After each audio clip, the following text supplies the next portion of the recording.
a situação do palco-altar. Isso me interessava muito. No meio do trabalho Profissão do Brasil, que durou um mês, para mim foram 20 dias, que eu cheguei um pouquinho depois, 21, 22 dias que eu trabalhei junto com a equipe toda, cada um estava num lugar, então a gente não se via, mas a gente se falava e existia uma base FTP que a gente dividia, então dava para ver as fotos que cada um fazia todo dia. Era muito legal acompanhar o que cada um estava fazendo. Eu consegui estar no Recife num momento super interessante em relação ao Copa Estelita, que a Ana também falou. Durante a Copa, o que aconteceu ali, no lugar onde é o cais, eu não sei até que ponto vocês estão sabendo exatamente do que é o Copa Estelita, de qual é o problema, do que está acontecendo em relação à especulação imobiliária na cidade do Recife, a relação que grupos, empresas do setor da construção, até que ponto eles estão super relacionados com o poder público, o quanto isso compromete, na verdade, qualquer medida democrática de decisão do que vai acontecer na cidade. É um problema muito grave. Eu estava fora do Recife por 5 anos, então também peguei a coisa já quando ela estava explodindo. E na época da Copa já tinha acontecido muita coisa. Na verdade, o Ocupe aconteceu, da forma como eu conheço, ele aconteceu em 2012, como um grupo de pessoas ocupando o espaço do cais, que é exatamente o alvo das construtoras, é o que vai ser uma paisagem do Recife, da beira do rio, que vai ser completamente demolida para a construção de 12 torres residenciais. E a ocupação foi exatamente um grupo grande de pessoas que foi protestar e exigir que fosse feito pela Prefeitura do Recife um plano diretor, um plano paisagístico e urbanístico para acomodar a proposta do consórcio Novo Recife. E a luta do movimento acontece desde 2012 nesse tipo de mobilização de muita gente, na verdade, juntas e ocupando esse espaço que é um lugar de abandono, né? De abandono em vários sentidos, quer dizer, onde não acontece mais nada, onde nada se pode comprar, onde nada é bonito. E a gente sabe que, obviamente, é tudo planejado para que aconteça exatamente esse tipo de desenvolvimentismo, né? O Estelita teve um pedaço de um galpão quebrado em 2013, no comecinho de 2013. E foi quando existiu uma nova mobilização que foi reprimida de um jeito muito agressivo, com o batalhão de choque. Então, na época da Copa, no meio do ano, existia pouca gente, quando eu cheguei em Recife, existia pouca gente debaixo do viaduto ao lado do cais. E são essas poucas fotos, na verdade não chega a ser um ensaio, são 5 fotos. Eu passei um dia no Estelita, vou tirar o cursor daqui.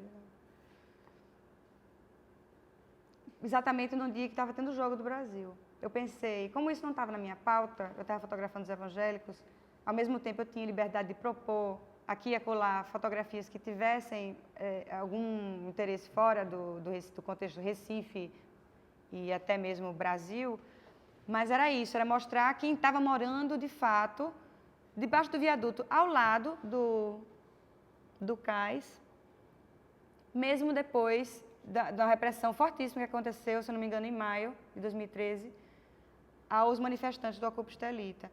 Então, o que aconteceu nesse dia, e talvez seja só uma coisa para a gente começar a pensar também, e tentar traçar, talvez, uma relação entre a ideia de tradição e progresso, da coisa do ritual, manifestação popular, que entra no mundo das igrejas evangélicas, e, por outro lado, a ideia de cidade. Quer dizer, aonde é que a tensão entre esses dois polos, do que é tradição, memória, história e o que é progresso e desenvolvimento, tem no âmbito do corpo e da paisagem. Então, no caso do Estelita é isso.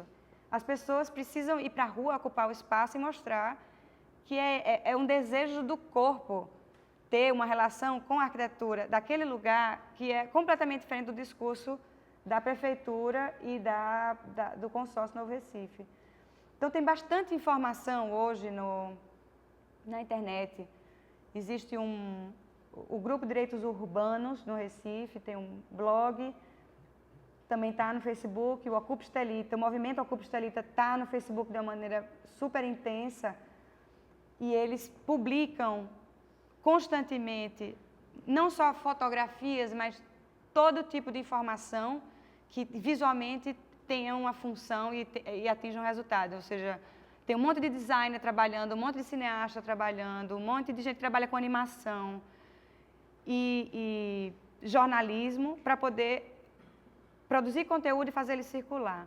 A fotografia do movimento, da forma como eu entendo, é feita de uma maneira muito horizontal. As pessoas que estão dentro do movimento desde 2011 até hoje, mas é um movimento que obviamente muda e tem um fluxo de gente que entra e sai, tem bastante universitários nesse momento, mas é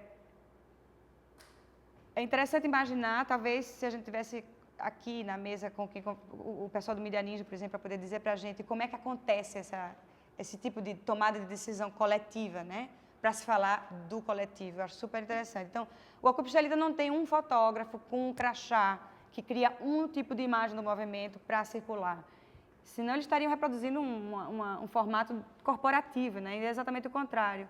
Então, existe muita contradição no próprio movimento, existe muita briga, existe muito problema e está tudo certo, porque o que existe, na verdade, é a plataforma para discussão. E isso é super interessante.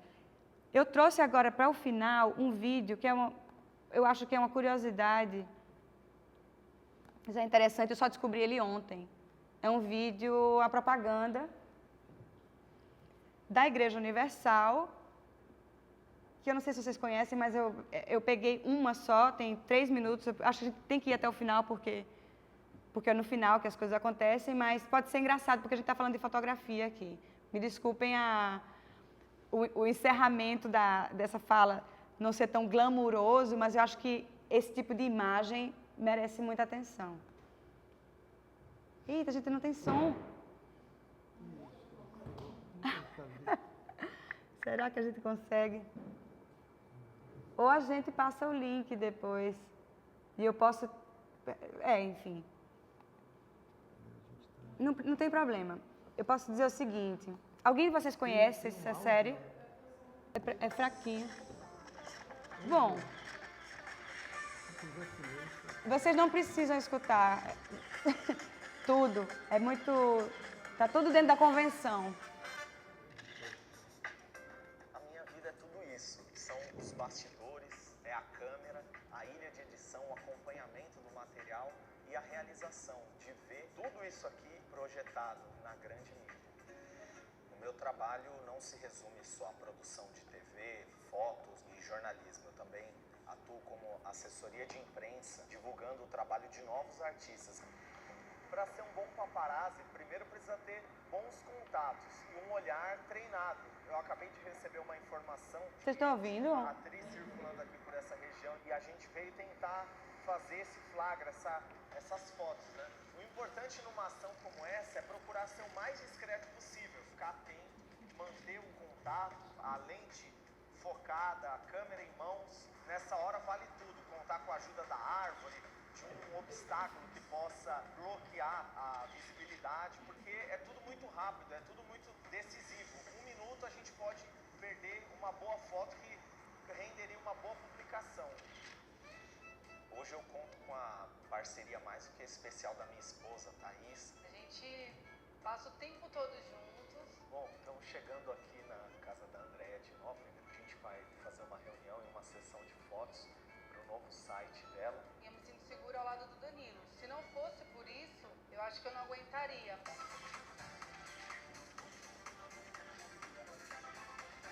Vai dar tudo certo. Vai dar tudo certo. Arrasar. Obrigada. Eu atendo muitas lojas de moda feminina que procuram se associar com famosas que eu agencio, que eu divulgo, faço assessoria. Então, de uma forma estratégica, a gente linka essas marcas e produtos com a imagem desses famosos que traz um Agora o que a gente está fazendo aqui, eu acabei de produzir a última sequência de fotos e eu estou passando aqui para a Thaís. Aqui a gente vai selecionar as fotos para a gente divulgar nos principais sites de celebridades, né? Em 1 hora tudo isso já está no ar. Hoje, com a tecnologia a nosso favor, temos um mundo novo para explorar. Temos que buscar novas tendências, novas técnicas, novos enquadramentos, nova linguagem, e é o que a gente busca todos os dias. Sou Danilo Carvalho, fotógrafo, paparazzo, produtor de TV, jornalista, sou multimídia, não paro nem um minuto e vivo a vida intensamente. Eu sou a Universal.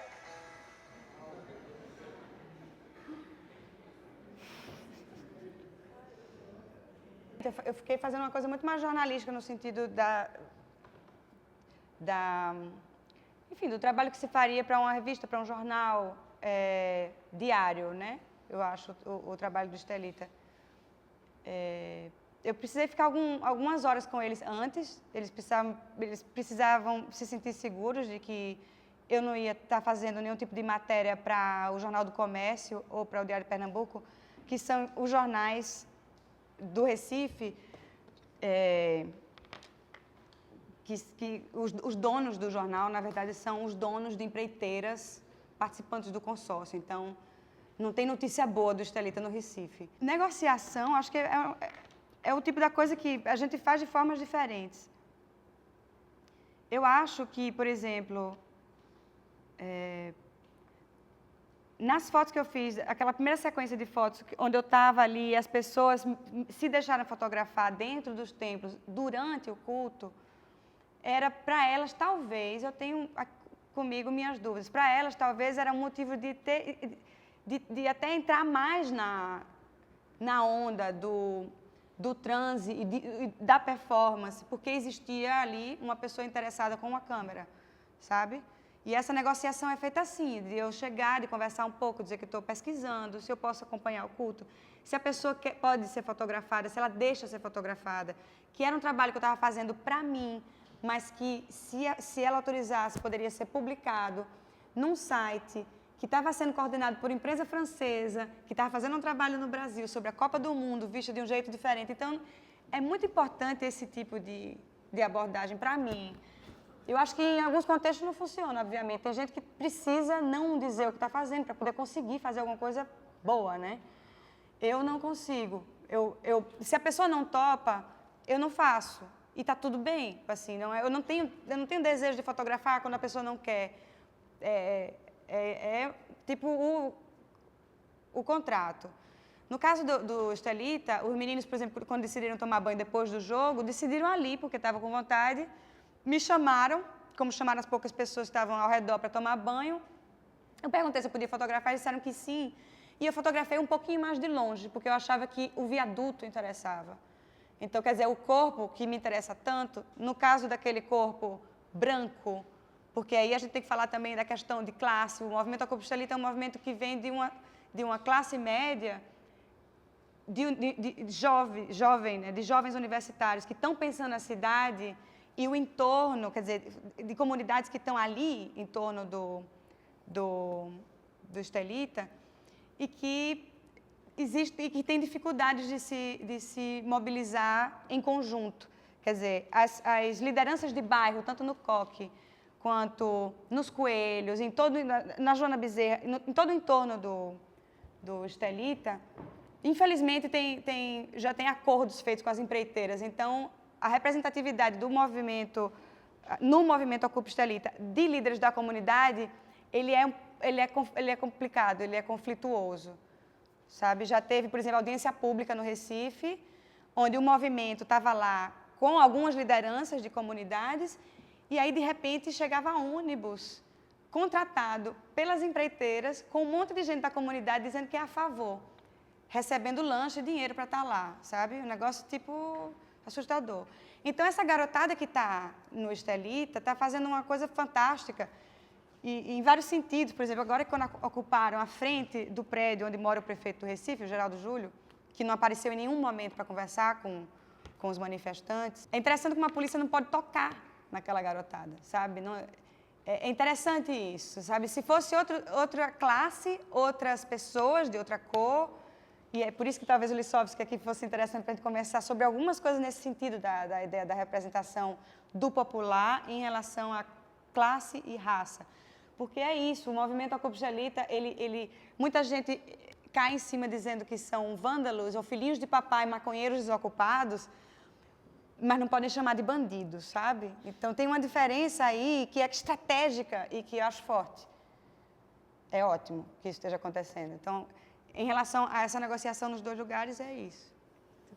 Tenho muita curiosidade e tenho interesse em trabalhar de uma forma mais estruturada, com metodologia, mas, de certa forma, eu acho que o universo dos rituais populares que me interessam, ou até se a gente for tirar essa ideia do ritual mesmo, como a gente entende, mas a ideia mesmo de um show de brega, ou de um show de funk, ou da ideia da festa, me interessa nesse sentido da mágica, do transe, das coisas que a gente não entende como acontecem, da intuição. Eu acho que tem isso que eu levo em conta. Eu acredito muito na minha presença no lugar e na conversa que eu tenho, em como eu vou desenvolver. Quer dizer, eu não chego com uma ideia pronta para resolver. Então, claro que, de alguma forma, é a minha abordagem, é a forma como eu me apresento, é o que eu quero que a pessoa faça na frente da câmera, que combina com o que a pessoa também quer. Então, a ideia do desejo talvez seja a chave, né? E como é que a gente pode interpretar essa ideia do desejo? Eu quero te fotografar assim, porque eu tenho meus motivos, eu fico pensando na ideia da convenção, da mídia, do documental na arte, não sei o que, e a pessoa fotografada tem outras vontades também, não? Até que ponto, eticamente, o meu desejo tem equivalência no desejo desse outro? Nesse sentido, talvez a gente possa pensar nessa ideia do... Não sei. Mas eu me interesso muitíssimo. Há uma semana atrás eu chamei um amigo meu que faz constelação familiar em Maceió para a gente fazer um trabalho com policiais em Maceió. E a gente deve pensar em alguma coisa para o começo do ano que vem. Mas eu acho que imagina na igreja, o que acontece na igreja evangélica, se não sessões em que as pessoas estão, né, descarregando ali um monte de coisas que de outra forma não aconteceriam. O pensar em si, né, o pensar do indivíduo, de si, a coisa do autoconhecimento, na ideia da festa, do ritual da igreja, é o protagonista, eu acho. No avião eu estava lendo um texto, um PDF que eu tinha baixado do Alejandro Jodorowsky, e estava vendo exatamente sobre magia. E eu não sei se eu gostaria de talvez aplicar métodos, sabe, acadêmicos, mas experimentar coisas e combinar e estar aberta para... É isso, eu também falei para vocês dois hoje cedo, assim, eu não tenho imaginação, e é verdade, assim, é uma coisa que eu trabalho de uma forma muito lúcida, e tem um embate muito grande com o meu parceiro, meu marido, que é colaborador em vários projetos, que é um cara que lê muita ficção, assiste muito filme de Hollywood, não gosta de texto técnico, e é um excelente artista, e é dele que surgem algumas observações da realidade ao meu redor, que eu fico, meu Deus, como é que você conseguiu pensar nisso? E ele disse para mim, você tem que parar de ler texto técnico, minha filha. Né? Eu acho, na verdade, que a realidade me traz tanta coisa, sabe? Eu fico achando que nada do que eu vá inventar antes do trabalho de campo vai ser tão especial quanto o que pode acontecer ali. Talvez seja isso o meu medo de desenvolver um método.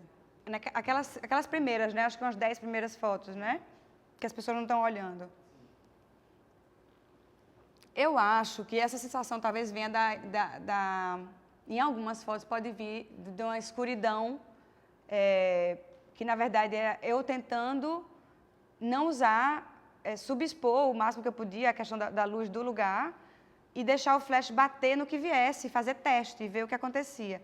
Como as pessoas já tinham me aceito ali dentro, isso é muito interessante. Existiu, tipo, uma apresentação, eu assisto a primeira parte do culto, as pessoas agradecem eu estar ali, chamam outras pessoas para fazer uma oração de agradecimento e de bênção e tal, a gente está ali fazendo parte. E aí, depois disso, a movimentação da gente no espaço também é uma negociação.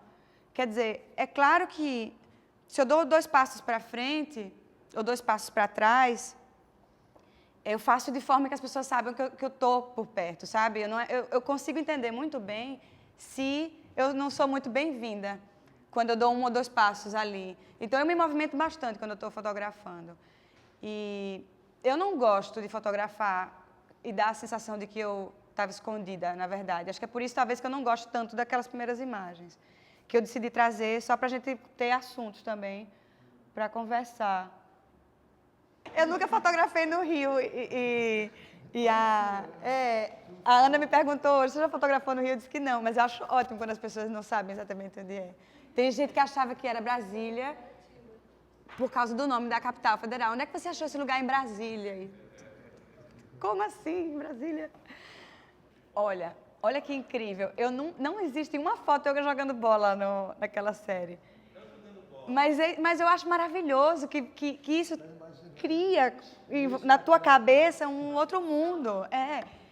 Quer dizer, são imagens que a gente já conhece, sabe? Eu acho que a única coisa muito legal de Brasília Teimosa, quando a série apareceu, que eu também não sabia que ela ia acontecer daquele jeito, eu sofri com as imagens que eu estava fazendo, que eram ruins, porque eu estava longe das pessoas, eu tinha medo de jogar flecha, achava que as pessoas não iam gostar. Então, eu tive que aprender.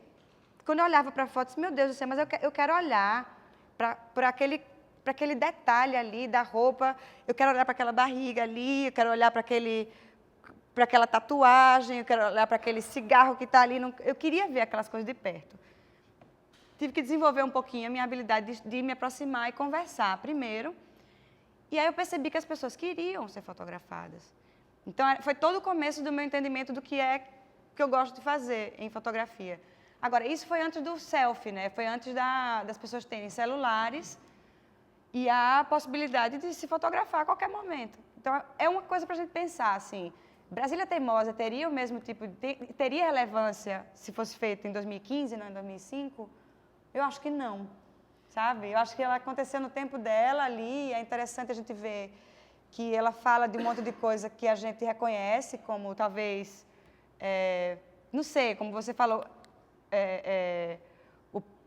a família descontraída e tal, aquilo ali, na verdade, as pessoas se sentindo à vontade, elas não tinham nada para esconder, né? E a luz do flash é que deixa tudo parecer uma coisa mais artificial, como se fosse produzido, mas não tem nada, além do flash direto, meio de lado. Você falou, faz uma pose qualquer aí. Ah, não.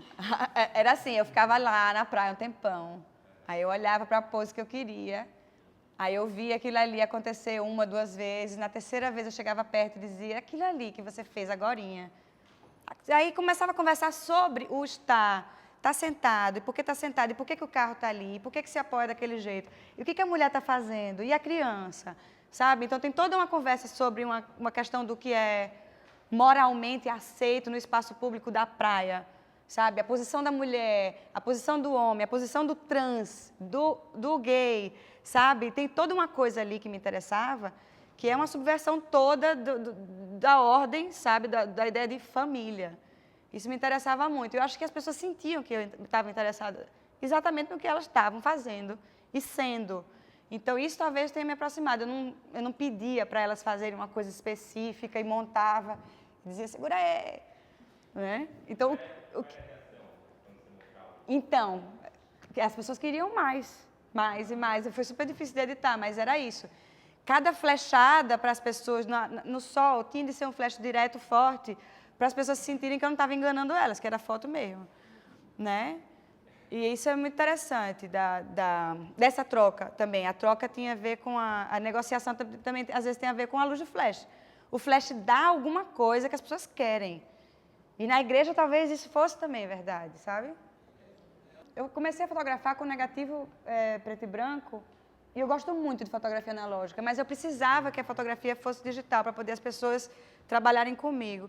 Não passou em nenhum momento pela minha cabeça fazer em preto e branco, porque, principalmente no mundo de Brasília Teimosa, que foi quando eu comecei a fotografar para mim, eu acho que aquelas imagens em preto e branco não fariam sentido, elas não seriam imagens delas que se equiparassem, por exemplo, às fotos da revista Caras, sabe?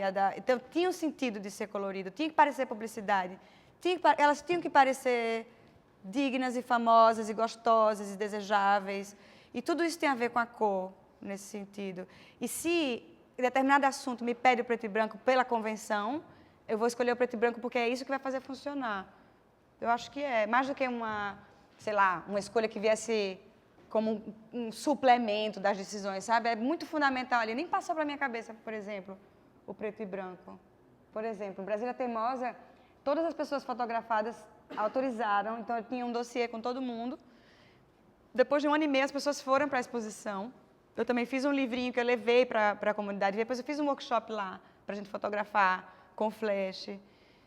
E hoje eu tenho contato, um dia desse, um site chamado Catraca Livre publicou a imagem de Brasília Teimosa, sem dar crédito, sem fazer nada. E eu que conheço o cara da foto, que é meu amigo do Facebook, eu fiquei preocupada, né? Eu mandei uma mensagem tanto para o Catraca Livre quanto para o Alexandro. E disse, Alexandro, desculpa, não sei porque eles publicaram sem crédito de ninguém, mas vamos ver que contexto é esse. E foi muito louco, porque dessa foto, que é a foto da família da Brasília Teimosa, dessa foto, a quantidade de comentários que surgiram sobre o comportamento das pessoas, não sobre a fotografia, sabe? Não era sobre a foto, é arte, não é preto e branco, é colorido, tem flash, nada.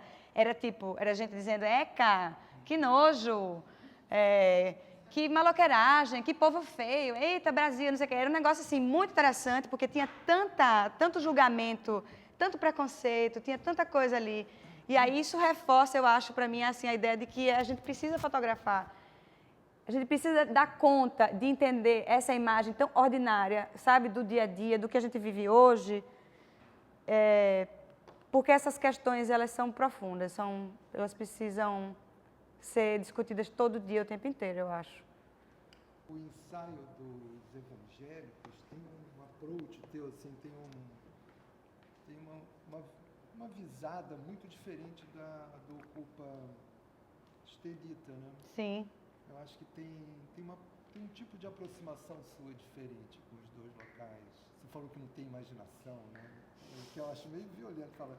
Mas as fotos do Ocupa Estelita são mais líricas, são mais sugestivas, são mais poéticas. Eu acho que tem um olhar mais generoso também, talvez, ou mais cúmplice, alguma coisa mais próxima sua. Né? E dos evangélicos eu sinto mais uma imagem mais chapada, assim, mais... Né? Uhum. Talvez seja um tipo de envolvimento diferente, assim, né? Não sei, de relação que você estabelece. É engraçado você dizer isso, porque chegar perto não quer dizer se aproximar, né? Não. Eu não sei, porque eu não me sinto exatamente perto do movimento. Gostaria muito, sabe? Gostaria muito. E eu participo, eu fui para as caminhadas agora recentes, e eu não sei se eu ter me afastado dos sujeitos um pouco mais, não sei se era porque era noite, não sei se é o tipo de assunto que leva para um outro tipo de interpretação. Mas eu não sei, eu não gosto muito da ideia do lirismo. Eu prefiro o chapado no sentido de que eu gosto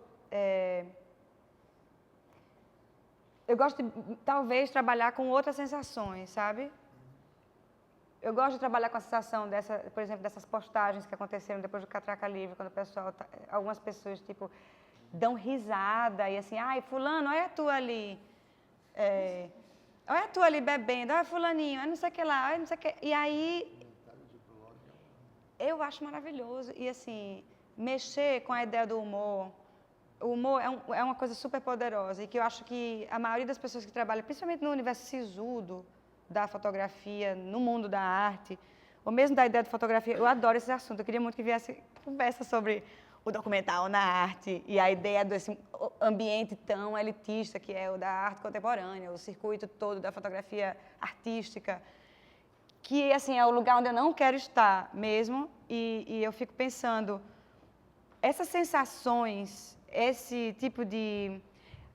As pessoas que me interessam estão muito familiarizadas com o universo da tiração de onda, da greia, como a gente fala no Recife, sabe? Da chacota, da sátira, da paródia, da imitação, da cópia, sabe? Do não... não sei se é do não egoísmo, acho que não, porque são pessoas bem vaidosas, mas... Hã? Sim, exato, pode ser. Eu não sei se tem a ver com o formalismo, mas eu acho que, falando da ideia do lírico e do chapado, talvez a gente pudesse, não sei, falar de outras coisas também. Para mim tem a ver com a ideia de arte, com A maiúsculo, sabe? E com a ideia do que não é arte. Eu gosto do que não é arte, e se eu puder fazer arte com cara do que não é arte, para mim é maravilhoso. Eu fico lutando para fazer isso. Então, talvez eu não tivesse... eu tivesse... Acho que foi um erro, talvez, ter feito fotos líricas no Estelento. Foi talvez a pressão do momento de ter que fazer 20 fotos por dia no offside, sabe? E aí você recorre a esse repertório que ele tem também, que todo mundo tem, que é tipo, o que seria uma imagem bonita para fazer desses corpos nus debaixo do viaduto, sabe? São imagens que comunicam, tem o valor delas e tudo. E é isso que a gente tem que pensar. Às vezes, a coisa menos construída, ela é tão poderosa, né? E a arte com A maiúsculo está aberta para isso também. Tem um monte de questões importantes aí no fazer arte, para quem? Né? Eu, quando fotografo as pessoas do Morro da Conceição, que dançam brega, ou o pessoal do Alto Zé do Pinho, que é do Maracatu, ou o pessoal de Brasília Teimosa, eu estou querendo fotografar as pessoas que eu acho que têm uma relação com a cidade que me interessa, sabe? Estão vivendo coisas na cidade que me interessam, mudanças na cidade, formas de experimentar aquele lugar que me interessam. E aí, eu não sei, assim, de onde vem isso. Eu acho que é uma busca para eu conseguir também entender coisas de mim mesma, do que me interessa na vida. E talvez isso, de não querer fazer trabalho que vira produto, que parece pesquisa e não é, e que acaba vendendo, sabe, para colecionador que precisa de uma ideia fetiche do que é arte brasileira. Eu não sei, é tudo muito difícil de falar, assim. E o encontro com o assunto que a gente gosta, eu acho que passa por tanta coisa, né? Acho que talvez seja legal não pensar em fotografia quando for pensar num tipo de assunto, tema, para ser fotografado. Eu acho que a gente tem que sair do mundo da fotografia para poder conseguir imaginar o que a gente quer ali dentro. Eu pensei muito nisso, assim, o que as pessoas querem ser, o que elas deixam para trás, que vida é essa que elas... Quando existe a conversão, que é muito mais louco do que você já nascer na igreja, né? Mas quem deixa para trás uma vida ligada a determinadas crenças e práticas para virar uma outra coisa, e como isso é uma coisa que você pode ver no corpo, sabe? Eu acho que eu quero muito continuar esse trabalho, porque eu acho que tem muita gente de poucas igrejas, sabe? Eu preciso fotografar mais, eu preciso ter uma representação de mais igrejas evangélicas. Vocês viram a revista? O ensaio do Alex Maggioli, ou Maggioli, eu não sei exatamente, ele é italiano, na seleção do Offside e na revista, é uma das coisas que eu mais gosto. E ele fotografa da Magno, fotografa em preto e branco, na rua, e busca, talvez, eu não sei se é exatamente o lirismo, mas não é exatamente esse lirismo, sabe? Tem uma coisa muito forte ali, que quebra com essa tradição da coisa super construída, talvez mais próxima de um drama da realidade. Não é isso que ele busca, não. Ele tem uma coisa que é quase como se você pensasse que ele realmente construiu tudo aquilo ali, mas ele não teria como ter construído. Eu acho muito interessante, porque mostra a São Paulo que não tinha como os meninos que fotografaram em São Paulo mostrarem, porque eles estavam muito perto daquela realidade. Então, ele vindo de fora, é uma coisa muito interessante do Offside nesse sentido, porque é isso, né? O que acontece quando você bota um fotógrafo do Brasil para fazer fotos para uma agência gringa? E o que acontece quando fotógrafos gringos vêm para o Brasil fotografar sobre o Brasil durante a Copa? Quer dizer, olha o risco que isso envolve, né? E, de repente, tem coisas incríveis sobre que desconcertam essa nossa expectativa de que o estrangeiro vai ter um olhar distanciado. Eu acho que ele foi um dos que mais se aproximou de um trabalho documental forte na tradição da Magnum, sabe? Hoje. Eu fiquei muito feliz em ter visto aquele trabalho ali. Eu fico pensando, todas essas coisas trazem tantas outras questões que eu acho que tudo depende do que você acha que a fotografia é capaz de fazer, né? O que você quer fazer com aquilo ali, o que o assunto para o qual você se dedica pede. Porque eu acredito muito que os assuntos vão construindo, que as pessoas, o assunto vai construir junto uma forma. Eu aprendi isso fazendo, assim. Como eu não tenho a imaginação, o que eu tenho é uma fé de que a forma acontece ali. E normalmente ela acontece. Agora, se ela é uma forma que funciona para mim, para o outro, enfim, para o mercado, para o circuito da pesquisa, e tudo isso são outras questões que a gente trabalha ao longo do tempo mesmo. Então, todas essas coisas muito específicas, a questão das possibilidades técnicas da fotografia, elas também hoje acho que estão se misturando com tantas outras coisas. Eu fico sempre pensando que a fotografia não é nenhuma prioridade na minha vida, num certo sentido. Se eu for pensar assim, eu preciso me comunicar, eu preciso aprender e eu preciso, eventualmente, falar daquilo ali. E o que eu sei fazer é fotografar. Assim, tecnicamente é o que eu aprendi a fazer. Mas eu estou tentando, por exemplo, entender como fazer cinema, como trabalhar com um técnico de som, enfim, como escrever um roteiro. Então, acho que essas coisas são sempre muito complementares. A depender do que você quer fazer e qual é a responsabilidade como fotógrafa que você tem, assim, se você pensa nessa ideia da responsabilidade, né? Que eu acho que é uma das questões mais importantes hoje, principalmente quando se fala de fotografia na construção, ou na representação, sabe, da sociedade. Principalmente quando a gente está num ambiente da universidade. Então, a gente está pensando no que a fotografia serve para a gente hoje, né? Então, eu acho que tem tudo a ver com responsabilidade. Gente, eu preciso dizer que é fantástico vocês terem vindo hoje para conversar com a gente. Isso, eu já pedi, olha. Não tem nada, né? Vou providenciar, vou providenciar. Tá compromissada, tá. Corta. Tá gravado, Gente, super obrigada.